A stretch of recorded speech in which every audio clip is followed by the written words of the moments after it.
सच्चे दरबार की जय। सतिया जोता वाली माता तेरी सदाई जय। स्वर मंगल मांगले शिवे सर्वार्थ साधिके षड्यंत्रम्बके गौरी नारायणी नमस्तुते नारायणी नमस्तुते।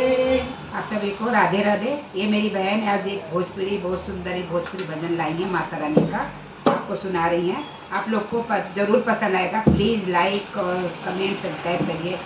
आप लोग लाइक और कमेंट सब्सक्राइब नहीं करते, प्लीज़ थोड़ा से हम लोग करीब आ गए हैं मंजिल के, तो थोड़ा सा सपोर्ट करिए। राधे राधे।